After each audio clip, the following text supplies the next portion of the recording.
over this weekend between the President, the Taoiseach, the First and Deputy First Minister.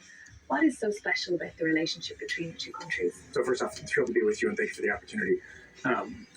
The United States has no better friend in the world than the people of the island of Ireland with the United Kingdom.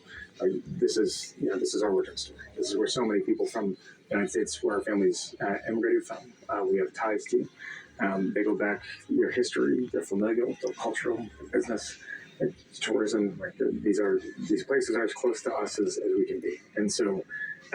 The opportunity this week to celebrate St. Patrick's Week, month, as the holiday seems to expand, but it's an opportunity to recommit ourselves to the connections that we have, to strengthen those relationships, and really see how together we can continue to prosper and flourish.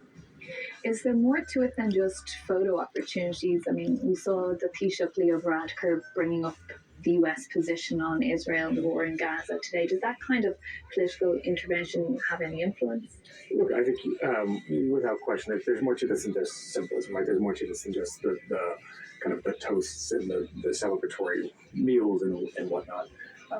There's real engagement taking place. So there's been real deep substantive engagement with members of business, with members of the political system here in the United States, obviously at the highest levels, to the Taoiseach and the President, but also over lunch today, had a chance to introduce the President to the First Minister and Deputy First Minister. They'll be seeing him again later this weekend, building these relationships, talking about substantive areas of cooperation and collaboration. It's critically important, and that's what this week is for, and that's what it allows. You mentioned the Speaker's lunch, Speaker Johnson obviously welcoming the Republican Speaker, welcoming a Democratic President. Mm-hmm. The bipartisan relations seem to proceed around St. Patrick's Day, when at all other times of the year it's super partisan. Come back again next week, right? Please. It's because the commitment here it goes well beyond politics, right? And the history here, I think, is worth noting. The genesis of this tradition was from Republican President Ronald Reagan and Democratic Speaker Tip O'Neill, and recognition of their own Irish heritage and their connection to the island.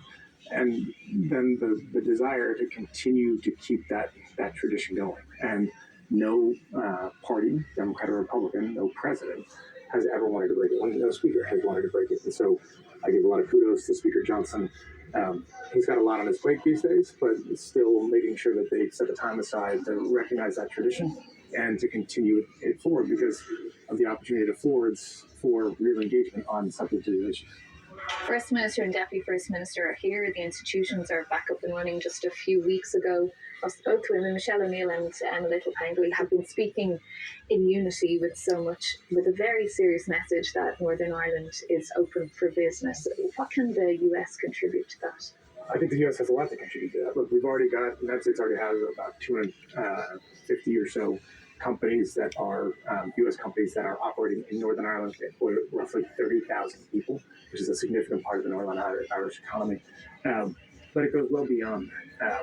When I was able to lead a business delegation over to Northern Ireland just back in October, some of the members of that delegation had been doing business in Northern Ireland for a long time. Some had not. Some had been coming for the first time. Some had come for the first time in a long time. The unified message out of this was, we had no idea that this opportunity existed. Nevertheless, there are still plenty of challenges in Northern Ireland that they have to deal with when they get back from Washington. And when they finish those, they can come over here and try to clean up ours, because we have plenty of them here too. But are you hopeful for the future of Northern Ireland, given what we've seen in the political situation there in recent years and how hard it's been to get to this point? Yeah, absolutely. And look, Northern Ireland is not the only place around the world that is wrestling with these political challenges. And some of them are unique to Northern Ireland. I don't want to undersell those. They're real. And the financial challenges. And the financial challenges too, no question. The United States is not immune to some of those challenges too. We have them in our own way. You have two political leaders that come from very different histories, very different traditions, different visions for the future of Northern Ireland. United in the idea now that there's people of Northern Ireland can hold those outcomes together and still support each other on a pathway forward. We're about to go through a very difficult campaign season here in the United States. There's a lot that we could learn from Northern Ireland and the leaders in Northern Ireland about this pathway forward. So yes, I'm extremely excited about the prospect of Northern Ireland going forward. It's not to say it's not without challenges, but what place in the world doesn't have them? What lessons do you think could be learned for the campaign season coming up, as you mentioned it there? Look, I think our politics at the moment is very polarized and divided. Northern Ireland has been polarized and divided. I think one of the great lessons from Northern Ireland, from my perspective, is that our future is shared. Right? The future of Northern Ireland is shared amongst the people that call Northern Ireland home. The idea that one side is going to win and the other side is going to lose just isn't the case. Right? You're going to prosper together, or you're going to struggle together. I think it's a message that needs to be entered a bit more here in the United States of the opportunity that we have to succeed is going to be shared. That prosperity needs to be shared. And if we think that one side or one party is going to win and we define success as somebody else's failure, then we got struggles ahead. Okay. Joe Kennedy, the third President Biden's Special Envoy to Northern Ireland, thanks indeed for joining us on BBC News. Thanks so much. A New York judge has granted a 30-day delay for Donald Trump's trial involving a hush money payment he made to an adult film star. The judge allowed the delay due to the late disclosure of evidence provided to Mr. Trump's legal team. The first ever criminal trial for a former US president was originally set for March 25th, and though the delay has been formally granted, a new trial date has not been set.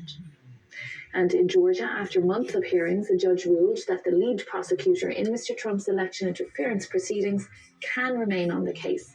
Fani Willis' status as lead prosecutor was in question after it was revealed that she'd had a personal relationship with Nathan Wade, a special counsel she'd hired for the case. But while Ms. Willis can continue her prosecution of the former president, the judge also ruled that either she or Mr. Wade would have to leave the case. Hours after that ruling, Mr. Wade resigned. Mr. Trump had tried to disqualify Ms. Willis, arguing her relationship with her special counsel compromised the trial. The judge disagreed, but said it did create what he called an appearance of impropriety. In another development stemming from Mr. Trump's time in office, his former vice president says he will not be endorsing the presumptive Republican nominee in the 2024 election.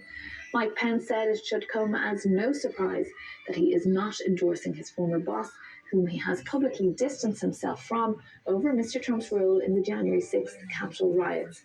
Mr. Pence said during his own bid for the White House, his life was put in danger during